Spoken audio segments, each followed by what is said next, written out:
começando agora a minha, a sua, a nossa hora do Enem. Aqui você vai turbinar os seus estudos para o Exame Nacional do Ensino Médio. Pode entrar, fica à vontade, porque aqui na TV Escola a gente vai te dar toda a assessoria para você se dar bem nas provas do Enem, marcadas para o dia 21 e 28 de novembro. Tudo pronto? Então vamos conferir o que vai rolar na edição de hoje. O entrevistado de hoje é o psicanalista Eduardo Casarotto, falando sobre foco. E na teleaula do dia, o Lande Vieira tem um reforço de física com o tema de associação de resistores e energia nuclear. E no Janela do Enem, o entrevistado é o presidente da Undime, Luiz Miguel. Então vem comigo porque está na sua hora, a hora do Enem. E nas dicas de hoje vamos estar recebendo o psicoterapeuta Eduardo Casarotto. Tudo bem, Edu? Bem-vindo à hora do Enem. Tudo bem, pessoal? Tudo bem, Tati? Prazer estar aqui. Prazer receber você aqui. E hoje eu queria que você falasse sobre foco, né? Principalmente para as provas. Queria umas dicas suas. A gente não vai chegar em lugar nenhum na vida sem foco, né?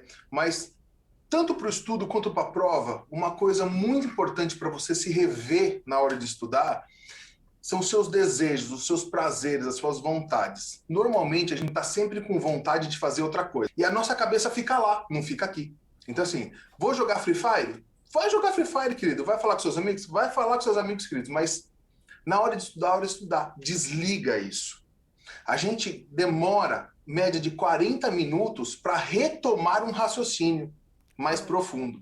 Então, a cada vez que você atende o celular, olha o WhatsApp, ou pensa no jogo, ou pensa num amigo, ou pensa em qualquer coisa, e você perde o seu raciocínio, você demora esses 40 minutos para voltar.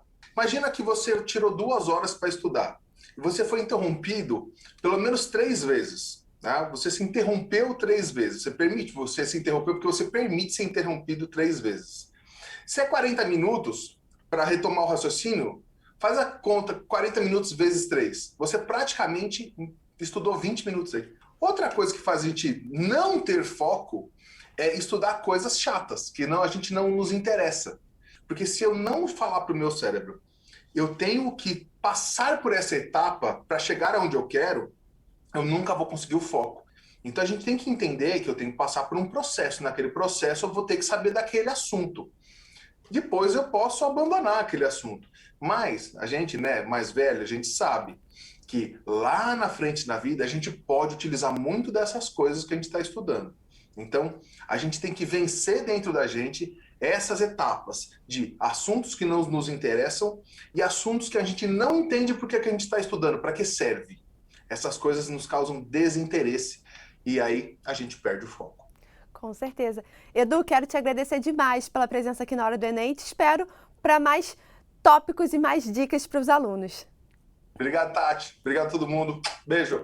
Gente, Eduardo Casarotto, psicoterapeuta, participando da Hora do Enem.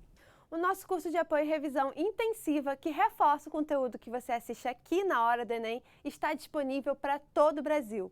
Para mais informações, acesse o site www.horadoenem.org.br.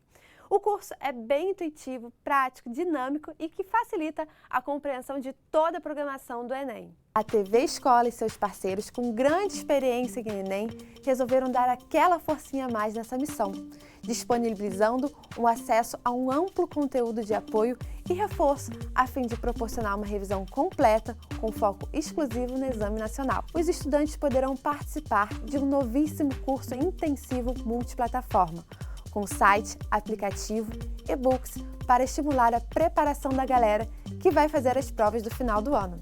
Videoaulas específicas com professores especialistas e uma programação completa, incluindo resumos, exercícios, testes online. Essa é a sua hora, a hora do Enem. E para entrar agora mesmo no ritmo das aulas, nosso querido Lande Vieira vem aí apresentando a aula do dia, uma super aula de física com associação de resistores e energia nuclear. Lembrando que essa aula foi gravada antes da pandemia. É com você, Lande! E hoje a gente fala de física. Você sabe o que é energia nuclear? E como ela está presente na medicina? Quem explica pra gente é a medalha de ouro na Olimpíada Mundial de Energia Nuclear, Alice Cunha. Mas antes, Pode ser repetitivo, mas antes... Vem pra cá, professor Rafael Vilaça! Seja bem? bem-vindo. Obrigado. Como esquematizar esse estudo daqui até o Enem? Vamos ali na lousa? Acho que a primeira coisa aqui que a gente tem que se ligar é você achar um material bacana para você estudar. Como é que você faz um resumo ou um mapa mental? Primeiro você vai pegar as frases mais importantes, tá? Que não são todas. Então, o mínimo de informação nesse ponto é importante, mas o mínimo necessário, o mínimo fundamental. Você separar sempre as fórmulas e a teoria ser sempre sintética. E a gente monta mapinhas mentais, que inclusive eu tenho até compartilhado nas minhas redes, tá? Que são resuminhos ou mini formulários que você preenche para depois ficar fácil, acessível de você manusear aquilo para estudar no dia a dia. E uma vez sintetizado, estudou a teoria, sintetizou tudo, com pelo menos aí, gente, 10 a 20 exercícios por semana, tá bom? Tentou fazer o exercício, não conseguiu, vai para a resolução, que é uma outra forma de estudar. E aí eu acho que a gente consegue sintetizar. Teoria, resuminho e lista de exercício é como a gente estuda física.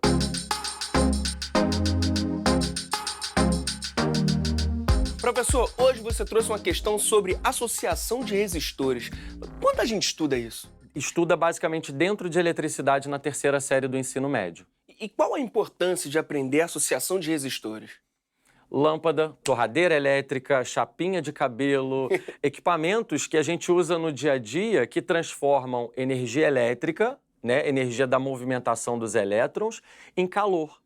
Então, chuveiro, o exemplo mais clássico, exatamente. Muitas vezes a gente vai estudar física e, para que eu estudo isso? Primeiro para entender o mundo que nos cerca e depois para aprender a resolver e solucionar bem uma prova de Enem, por exemplo. Agora a gente parte para a questão? Vamos não, questão não. Pera aí, antes da questão, vamos fazer a revisão, né? Acho que eu tenho que... Bora? Bora. Então vem cá comigo. Toda vez que eu falar resistência, você coloca na sua cabecinha que é como se fosse uma lâmpada. E toda vez que eu falar DDP, diferença de potencial, ou tensão, você vai pensar na sua cabeça que é uma bateria. Então aqui é uma forma simplificada da gente montar um mini circuito. E esse circuito ele é constituído basicamente por uma bateria que você liga numa lâmpada e essa lâmpada vai acender. Essa lâmpada acende porque a bateria, que vai estar cheio de energia, e essa energia a gente chama comumente de voltagem da bateria, ela começa a liberar um monte de carga, um monte de elétrons, e esses elétrons vão passar pela sua lâmpada, pela sua resistência, e vão fazer com que a lâmpada converta, transforme energia elétrica da bateria em energia luminosa, tá? Na verdade, em calor, e uma das formas seria a energia luminosa, que é a luz. Então, sai daqui da bateria uma corrente elétrica, que a gente conhece pela letra I, e ao passar pelo resistor, que a gente vai chamar de R. E aí, a bateria, que é conhecida como a letrinha U, ou voltagem da bateria, ou tensão da bateria, ou DDP, diferença de potencial, são sinônimos utilizados. O que a lei de Ohm vai nos dizer? Que a diferença de potencial, ou seja, a voltagem da minha bateria, vai ser o produto da resistência da lâmpada pela corrente que vai ser produzida por ela. Tudo bem? U é igual a R vezes I. Vamos combinar aqui que a voltagem, a energia da bateria vai ser medida em volt, tá? Representado pela letra V grande, V maiúsculo. A unidade da resistência elétrica vai ser essa ferradurazinha de cavalo aqui, que é uma letra grega conhecida como ômega, mas para a gente não ficar falando ômega também o tempo todo, a gente chama de ohm. E a corrente elétrica, ela é medida em ampere. Se você liga o interruptor da sua casa, acendem várias luzes ao mesmo tempo, significa que essas lâmpadas estão associadas em série. E quando você associa as duas resistências da lâmpada, as duas lâmpadas em série, uma do ladinho da outra, a resistência total ela vai ser a soma das resistências de cada lâmpada. E é o seguinte, a voltagem consumida, a energia consumida por cada lâmpada, pela lei de Ohm, U é igual a RI, a gente até brinca, quem vê, ri, traduzindo aqui, a energia que cada lâmpada vai gastar, a voltagem de consumida por cada lâmpada, vai ser o produto da resistência dela pela corrente elétrica, tá? E você pode notar aqui no esquema comigo que a corrente, ou seja, os eletrinhos que vão passar pela lâmpada 1, eles vão passar também pela lâmpada 2. Então, a gente diz que os dois têm a mesma corrente elétrica, tudo bem?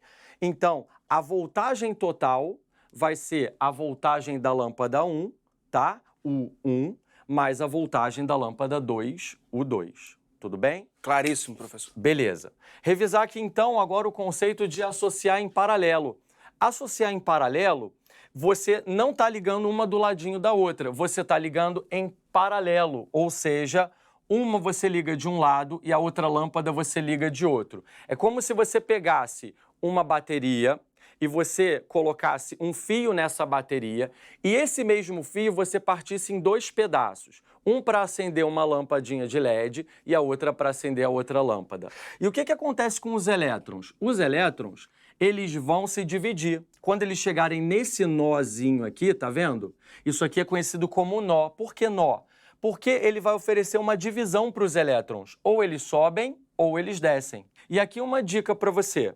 A corrente elétrica, os elétrons, eles sempre vão preferir a lâmpada que tenha menor resistência. Ou seja, a corrente elétrica vai ser maior no resistor que tiver menor valor. Então, na associação em paralelo, como é que a gente calcula a resistência equivalente? O que é a resistência equivalente? É o resultado dessas duas resistências. Se eu substituísse as duas por uma única resistência, a gente chama isso de resistência equivalente, tal qual aqui. Se eu substituísse as duas resistências por uma única resistência, eu chamo isso aqui de resistência equivalente. 1 sobre a resistência equivalente, ou seja, o resultado das duas, vai ser 1 sobre a resistência da primeira lâmpada, mais 1 sobre a resistência da segunda lâmpada.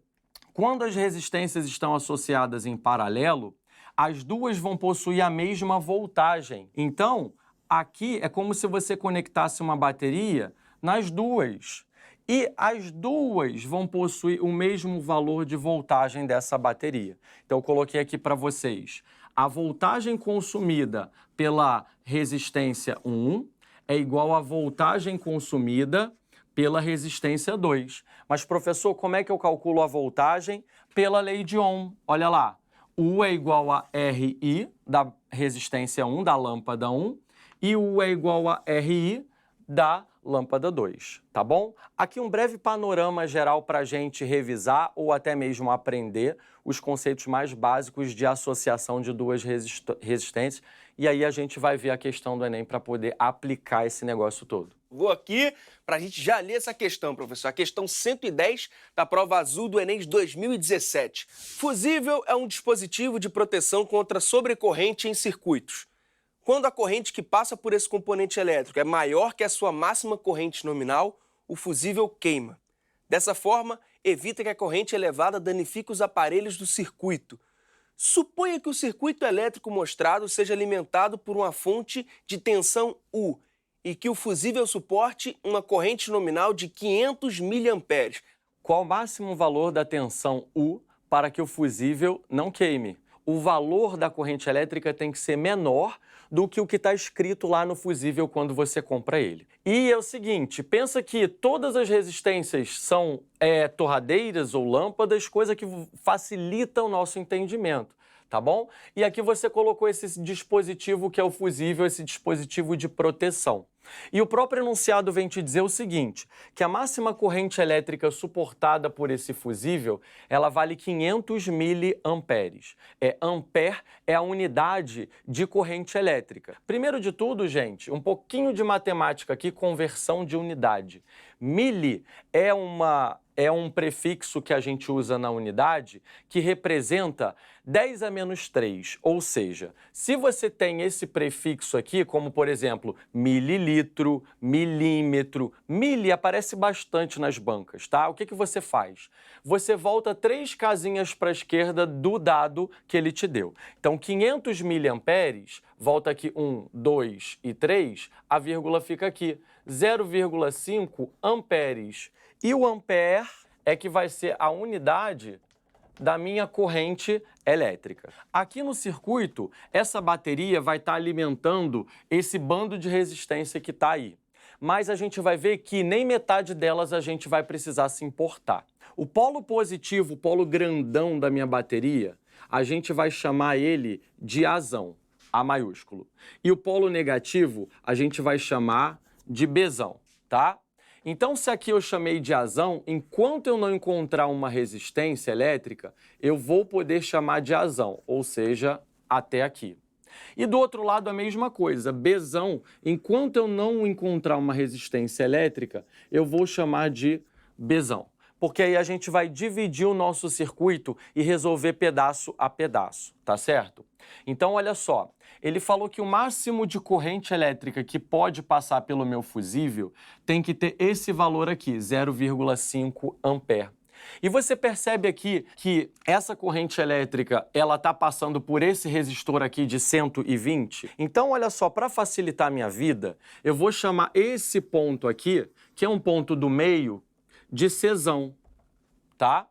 E primeiro passo, eu vou calcular a voltagem entre os pontos A e C, que são esses dois pontos aqui, A e C. Por esse caminho aqui, eu sei que eu tenho uma resistência de 120 ohms. E eu sei também que a corrente aqui é esse valor que ele me deu. Então, desses dois pontos, a voltagem desses dois pontos vai ser a resistência, que é de 120 ohms, vezes a corrente de meio ampere. Isso aqui vai dar 60 volts. Se eu tenho 60 volts aqui por esse caminho, pergunto a vocês, aqui embaixo também não é AC? É AC também. Então também é 60 volts aqui por baixo. Só que, gente, a corrente aqui, ó, que vale meio ampere, é diferente da corrente aqui, ó, que passa pelo resistor de 60 ohms. Aqui eu vou chamar de corrente 2, porque a corrente que está entrando nesse nozinho aqui, eu vou chamar de corrente total. E quando você pensa na voltagem entre os pontos A e C, mas pelo caminho de baixo, qual é a resistência que eu estou falando do caminho de baixo? 60. Qual é a corrente que eu estou falando do caminho de baixo? I2, que eu não sei o valor. Qual é a voltagem do caminho? É a mesma que eu achei aqui em cima, 60. Repete aqui. Então, quanto vale a minha corrente 2? Vale 1 ampere. Olha que legal. Descobri a minha corrente 2. Tá vendo que nesse nozinho aqui, nesse ponto C, eu tenho elétrons chegando dos dois caminhos. Aqui por cima está chegando 0,5 ampere. E aqui por baixo está chegando 1 ampere, tá bom? Se você parar para observar aqui, a corrente que chega por cima e por baixo vai se unir aqui e vai formar um correntão aqui. Corrente 1 mais corrente 2 é a junção da corrente que chegou aqui por cima, que vale meio, mais a corrente que está vindo aqui embaixo, olha lá, que vale 1. Quanto dá essa conta aqui, gente? 1,5 amperes. Essa é a corrente que vai passar por esse camarada aqui de 40 ohms. Então, acompanha aqui comigo. A voltagem entre os pontos CB, que são esses dois pontos aqui, qual é o resistor que está aqui no meio? 40. 40. E qual vai ser a corrente que está passando pelo 40? I1 mais I2, que eu achei aqui. Olha lá, 1,5. Quanto dá 40 vezes 1,5? Isso aqui vai dar 60 volts. Conclusão dessa brincadeira toda, olha lá, é que a voltagem da minha bateria, que eu chamei de AB, vai ser a voltagem de AC mais a voltagem de CB. Isso aqui vai dar 120 volts. Então é a letra D. Letra D de dado, essa é a resposta. Eu só tenho a agradecer mesmo, Isso, valeu prazer mesmo todo por meu. esse aulão. Cara, Show um de prazer bola. enorme sempre estar aqui com você. Quando a gente pensa em energia nuclear, sempre vem à cabeça a imagem de bomba, radioatividade, bem ficção científica. Mas a energia nuclear também tem um papel bem importante na medicina. Esse foi o tema que levou a nossa convidada a ganhar a Olimpíada Mundial Nuclear. Então vem pra cá, Alice Cunha. por gentileza. Olá. Bom, você apresentou um trabalho sobre medicina nuclear, mas eu não entendi muito bem. Explica pra gente. A área nuclear tem diversas aplicações. Uma delas é a medicina. E na Olimpíada que eu participei, foi a área que eu escolhi falar. A gente usa as aplicações da radiação para tratamentos e diagnósticos de doenças, mas as pessoas não sabem o que é radiação, né? A radiação é só a transmissão de energia de um ponto para outro. E aí tem diversos tipos de radiação, e a radiação ionizante, que é a que a gente usa nessa área, a gente pode aplicar para medicina. E aí tem raio-x, por exemplo, são elétrons, feixes de elétrons, tem tomografia, tem até esterilização de equipamentos médicos, por exemplo. Como é que a gente esteriliza a seringa? A gente não pode esquentar o plástico, que senão derrete. Então, a gente pode esterilizar a seringa irradiando, matando os micro-organismos e enviando para os hospitais, para os postos, para eles aplicarem as injeções sem contaminar os pacientes. Então, tem diversas aplicações na área e na Olimpíada eu falei sobre a parte de tratamentos e de câncer, no caso. Eu fiquei curioso com esse lance de tratar o câncer com a radioatividade, sendo que eu sempre ouvi que a radioatividade causa câncer. Então, tudo é quantidade, né? Se você tomar excessos de remédios, você pode ter uma overdose. Se você beber até água demais, assim, você pode passar mal. Então, tudo é a quantidade. A radiação é natural. Você tem a radiação do sol. A gente está sendo irradiado agora aqui. A banana tem potássio. O potássio é um elemento químico radioativo. Ele está emitindo radiação. E é uma radiação natural. Super recomendo. Continua comendo banana para os ossos, é muito bom. E tem a radiação artificial, que a gente usa no tratamento do câncer. O Brasil, o INCA, por exemplo, faz muito tratamento nessa área e é para tratar o câncer. Fora que tem os outros métodos que a gente faz, que a gente usa para diagnosticar. Pelo que eu entendi, tem muito potencial essa área. Tem. Nós ainda compramos muito, que a gente chama de radiofármacos, que são fármacos, né, remédio, radioativos, no caso, né? E hoje o Brasil está com um projeto de criar um reator nuclear para a produção desses radiofármacos.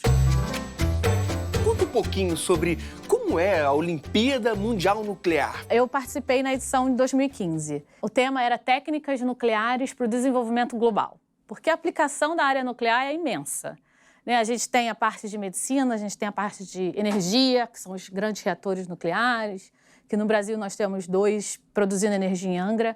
Tem agricultura, tem espacial, o robô Curiosity que está em Marte, lá tirando imagens de fotos para a gente, mandando para a NASA aqui, ele é a bateria nuclear. Vai ficar lá 14 anos sem precisar recarregar, mandando fotos para a gente. Então, assim, a Olimpíada era para falar dessas aplicações da tecnologia nuclear que ajudam o desenvolvimento da sociedade, né, do mundo. E aí eu escolhi medicina porque na época minha avó estava passando pelo tratamento de câncer, então eu estava sentindo na família, né, vendo os resultados.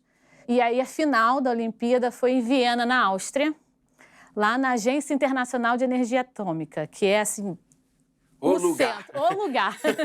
E lá a gente teve que fazer um discurso, uma apresentação sobre essa área para uma banca.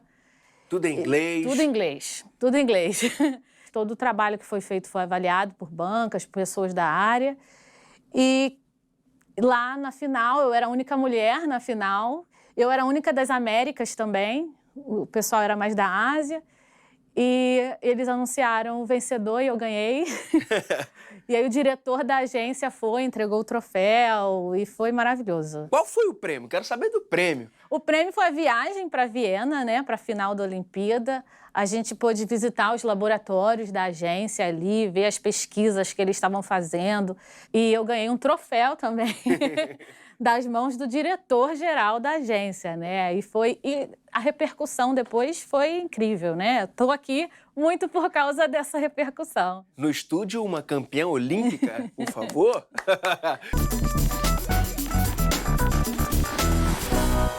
E no Janela do Enem, uma história de garra e inspiração.